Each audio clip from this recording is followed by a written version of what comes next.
This is Jack. Okay, returning to the church again. Okay, so let's look at it from another perspective. So, we have the manifestation of the church, okay? Now, you have human beings walking into the church. Okay, again, now you have then the seats on the sides, you have the center pathway to the podium in the center where the one stands, which is the priest or preacher. Okay, so here are the beings walking in as sperm, okay? And the one standing as the priest or the preacher on the podium is the egg. Okay, so now the human beings, it's the human race, it's competition to the one as the egg on the podium to because that's, but you know, taking sperm into consideration and how a baby is being born, for instance. So the sperm race, the human race to the egg. To get to the egg, we must get to the egg. We must get to unify ourselves with God. We must birth ourselves with God to become the Son of God, the child of God. And so the human race is the sperm race to the egg, as the priest, as the preacher, which signifies the unification of the sperm with God, as birthing themselves as the child of God. Okay, so now the path is the utopian path to the utopian experience, where the sperm, as the human race, which race to the egg, will unify themselves with God to become the child of God. Now, of course, why is it the human race? Why do the sperms race? Because not all of the sperm will get to the egg at the same time. So, each and every single one of them run. They race. I have to show God. I have to show God my commitment and my relationship with God, and that I'm here to unify myself with God and my relationship with God.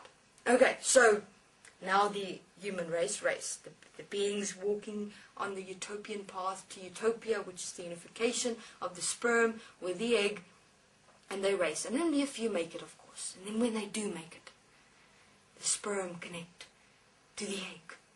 And then, oh my God, I am reborn, apparently. I am now reborn.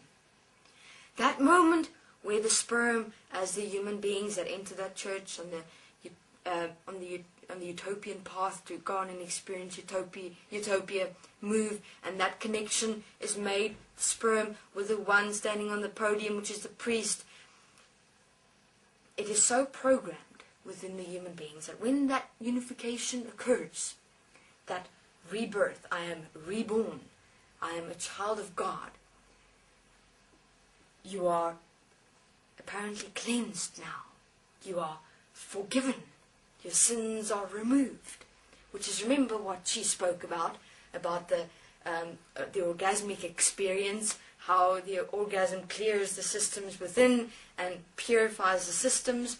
So that's the exact same experience, because that moment where the sperm and the egg connect as one, the sperm being the human beings entering the church for the unification of God, with the priest standing there as the egg, that moment there, right there, that's when the orgasmic experience occurs, and the human being's slate is completely cleared, meaning they're reprogrammed, refreshed within their systems, and now they are forgiven, and now they are reborn, and now they are a child of God. Okay?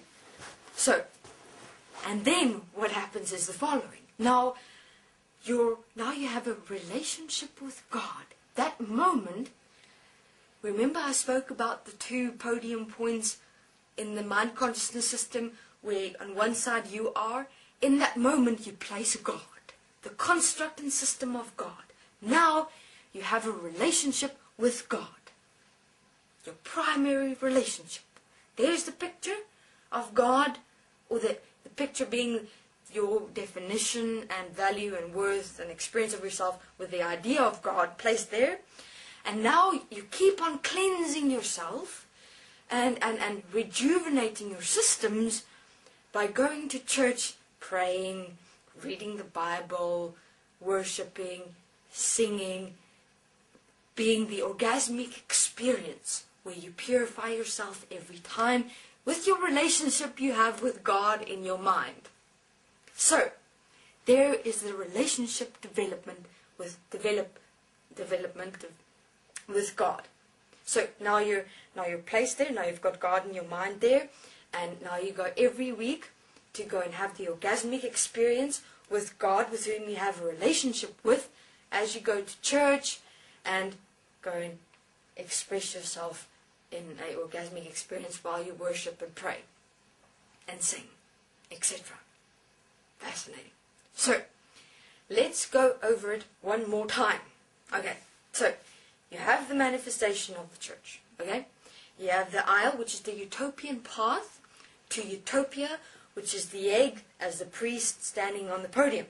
Okay, now the sperm is the human beings as the human race, which are racing, because not all the sperm can get to the egg, so all the sperm has to get to the egg, and so you race for the unification of the sperm as the human race with the egg, which is standing as the unification of you with God.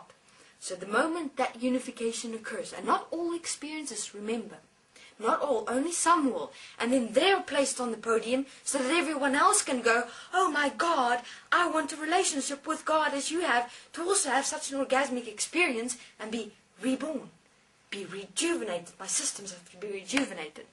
So that's why also human beings won't have to have relationships, because why? They then have a relationship with God. And then sex is also not required, of course, not the physical manifestation experience of sex, because why?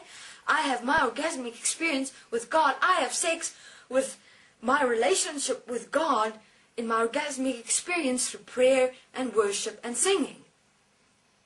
That is my orgasmic experience. That is my sexual experience. Because now I am rejuvenated from that perspective. I don't need sex. I don't need a physical relationship with another being. My relationship is with God. That's where my orgasmic experience and rejuvenation of my systems exist. The exact same manifestation, human beings, exactly the same. So, okay, so that's fascinating, interesting to maybe have a look at. That everything is about relationships, and relationships have many different pictures and faces, and it's about the orgasmic experience and the rejuvenation of the systems within human beings to rebirth themselves. Thank you very much. This is Jack.